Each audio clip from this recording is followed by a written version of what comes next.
Hello friends welcome to my channel से collection. तो आज के होच्छे आमादेर बेड़ाते जाওয়া तृतीय दिन এবং বাড়ি থেকে বেরিয়েছি চতুর্থ দিন। আজকে হচ্ছে নেক্সট ডে। আজকে আমরা এখান থেকে বেরিয়ে পড়েছি দ্বিতীয় গন্তব্যস্থলের উদ্দেশ্যে।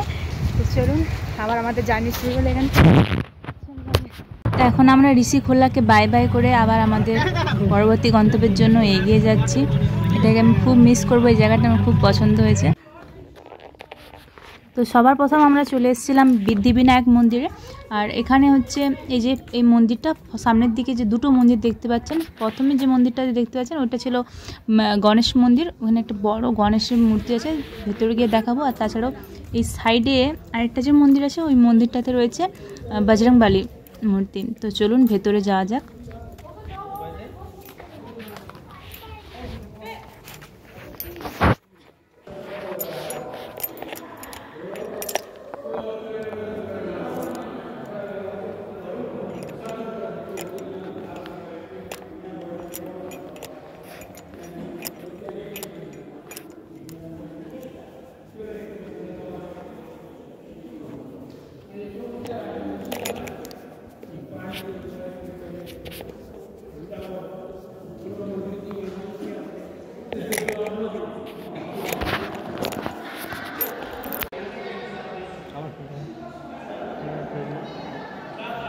দাঁড়া একটু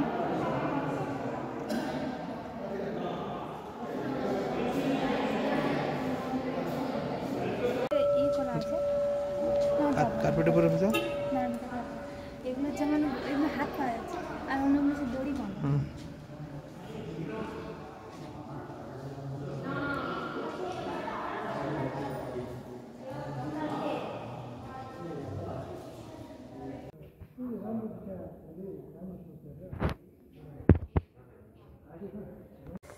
ওখানে গেটটা ছিল, ওখানে এন্ট্রি ফি দিয়ে আসতে হয়েছে। এন্ট্রি ফি 60 টাকা নিয়েছে, দুজনের জন্য হয়তো 30 করে নিয়েছে। এন্ট্রি ফি 60 টাকা। এখানে কিছু মূর্তি রাখা রয়েছে। আর ওইটা ব্যাক সাইডটা মানে জাস্ট অসাধারণ, সত্যি বলতে একবার হলেও আসা উচিত। আবার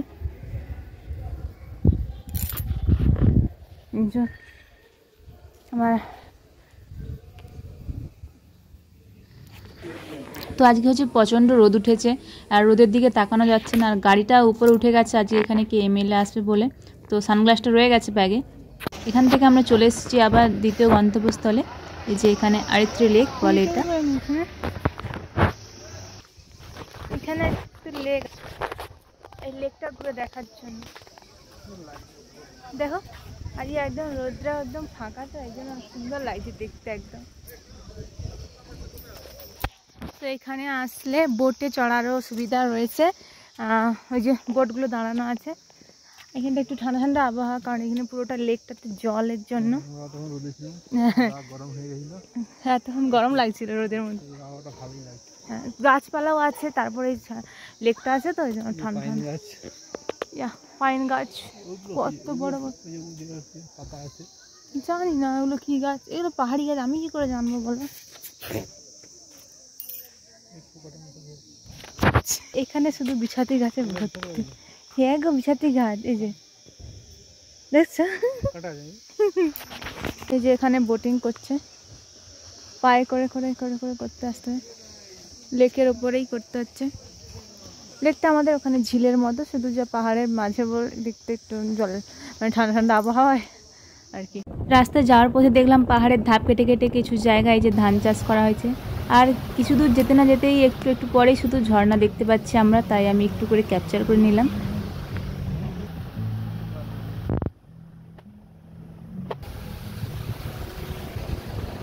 এখন আমরা যাচ্ছি রঙ্গোলি মার্কেটের উদ্দেশ্যে। এই যে দেখুন পাহাড়ের গায়ে কত বড় বড় মানে বাড়ি রয়েছে। এই আমরা রঙ্গোলি মার্কেটে চলে এসেছি অলরেডি। এখানে গাড়ি কিছুক্ষণ দাঁড়িয়েছিল আর গাড়ির কিছু নেওয়ার ছিল। আর আমাদেরকে বলছিল আপনাদের যদি কিছু কেনার থাকে আপনারা ওখানে দোকানে গিয়ে কিনতে পারেন। তো আমরা গেছিলাম একটু দোকানে, আমাদের খুব একটা ভালো লাগেনি বা ঠিকঠাক মনে হয়নি, তো আমরা কিছুই কিনিনি।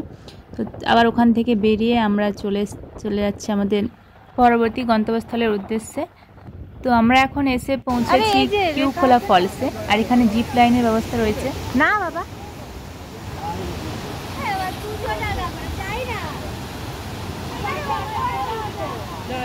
এটা কি বললাম, এটা কি বলে না এখানে আসো।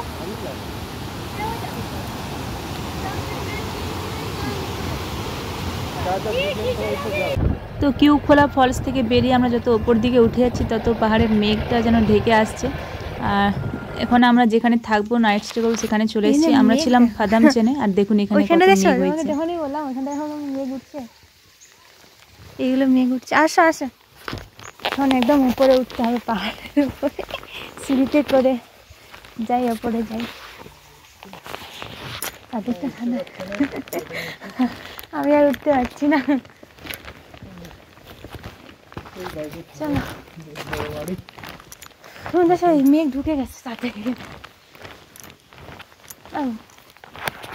আচ্ছা আচ্ছা, সব মেঘ ঢুকছে, এগুলো সব মেঘে ভরে গেছে। এটা আমাদের রুম।